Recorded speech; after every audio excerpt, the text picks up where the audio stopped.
Hey everyone, I'm going to be doing a read aloud for science. It's going to go along with our food chain assignments. So find somewhere comfy and just listen closely. Who eats what? Food chains and food webs.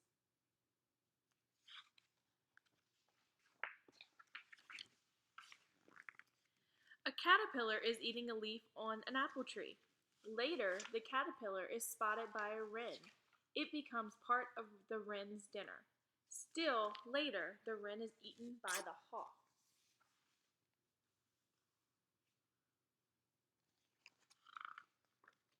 Leaf, caterpillar, wren, and hawk are all linked. Together, they form a food chain. Each is a link in the chain. The hawk is at the top of the food chain because no other animal attacks and eats the hawk. The animal at the top of the food chain is always the last eater, the one no one else will eat.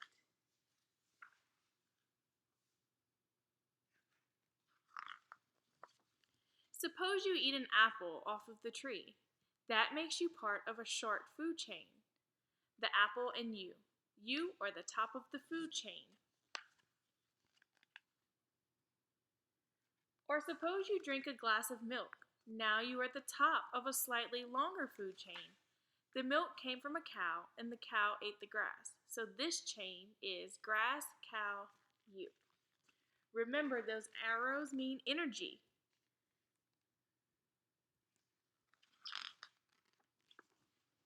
Every time you eat a meal, you become the top of several food chains. You can draw a picture to show them. If you had a peanut butter and jelly sandwich, a glass of milk, and an apple, the picture might look like this.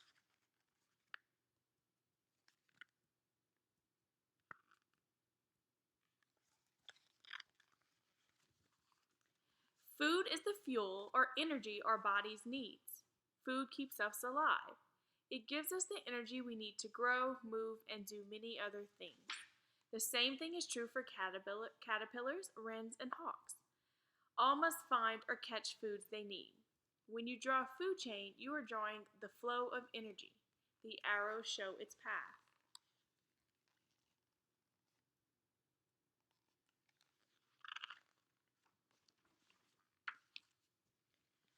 There are many, many food chains, more than anyone can count. But in one way, they are all alike. All food chains begin with green plants. Green plants are the only living things that can make their own food. They're the only living things that do not need to eat something else. Green plants take energy from sunlight. They use it to make food out of water and air. All animals depend on green plants for food, even animals that don't eat plants. Little cricket. Hawks, for example, do not eat green plants, but the hawk ate the wren that ate the caterpillar that ate the leaf of a green plant. And so the hawk is linked to green plants through the food chain. It needs the plants as much as the caterpillar does. Remember our little food chains in class.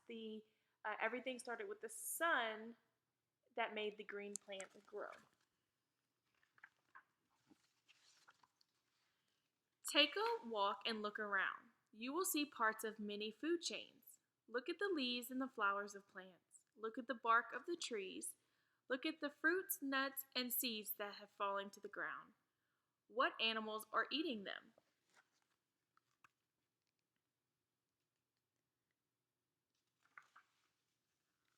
You might see a grasshopper eating a blade of grass. You may not see another animal eating the grasshopper, but you can find out which animals eat grasshoppers by going to the library. You can read up on grasshoppers and any other animal you've seen. You can draw food chains.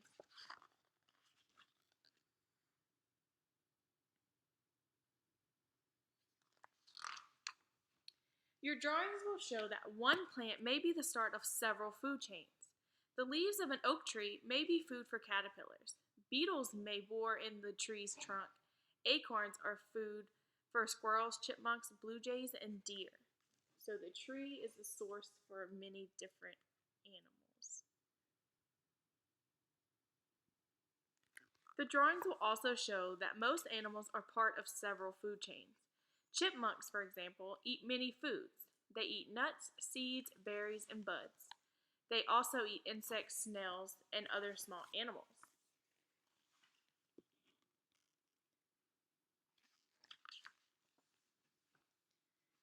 And chipmunks themselves are eaten by weasels, bobcats, fox, coyotes, and hawks. These animals may eat some of the things chipmunk eats too. Try drawing some of these food chains on one page.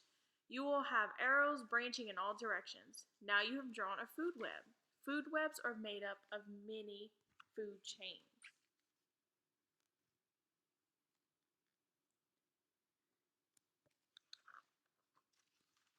On land, most food chains are short, but scientists still have much to learn about them.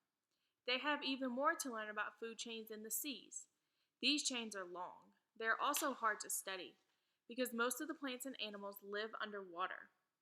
So this is kind of like the shark that we did in class, where the shark ate the fish that ate another fish that ate some algae. The algae is the green plant. In the water, as on the land, food chains begin with green plants. Some of the plants are tiny. You'd need a microscope to see them. Some are much bigger.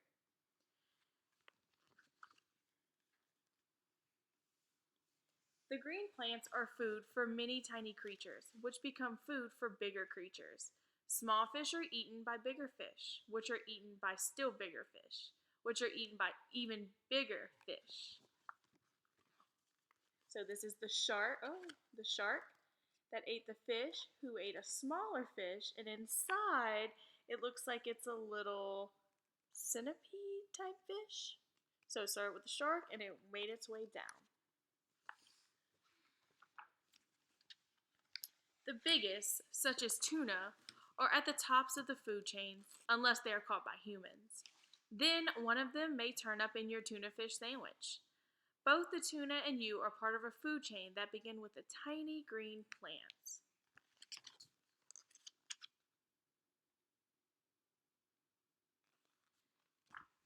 Food chains are found wherever life is found.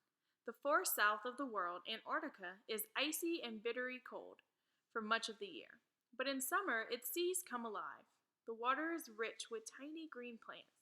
They are fed by tiny animals, and these are fed by small animals such as krill, which look like shrimp.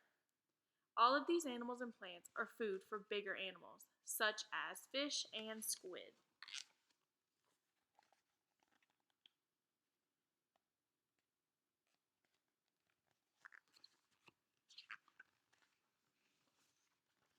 Many other animals come to feast in these waters. There are seals, whales, and dolphins. There are many seabirds among these penguins. All of the animals are linked to tiny green plants.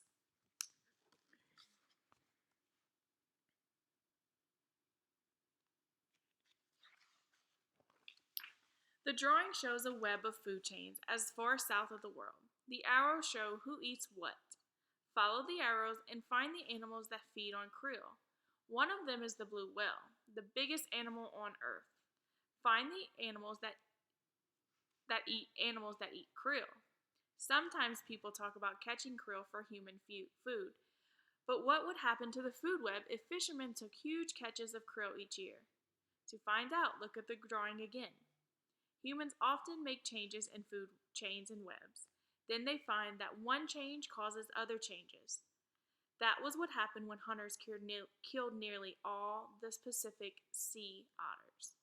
So if we go back, it asks what would happen if fishermen caught krill. So if they caught krill, what would happen? The seal wouldn't have much to eat. The leopard seal wouldn't have much to eat. Let's see what else. The penguins, the seabirds, so they would have less food, and result they may not be able to live as long. So taking one thing out of food web may cause chaos through the whole chain. The otters live off of west coast of North America. They live in beds of giant seaweed called kelp. Every year, thousands of otters were killed for their fur. By the early 1900s, almost none were left. But as the otters disappeared, so did beds of kelp. And so did the eagles, harbor seals, and fish. What had happened? The answer lies in the kelp. Kelp is the green plant at the start of many food chains. It is eaten by tiny animals that are eaten by bigger animals that are eaten by even bigger fish. The fish are food for eagles and seals as well as people. So once the kelp went away, then those animals that ate the kelp didn't have enough to eat.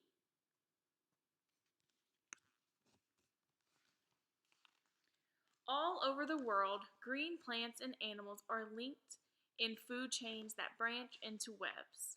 A change in one link is felt up and down that chain. It is felt through the whole web.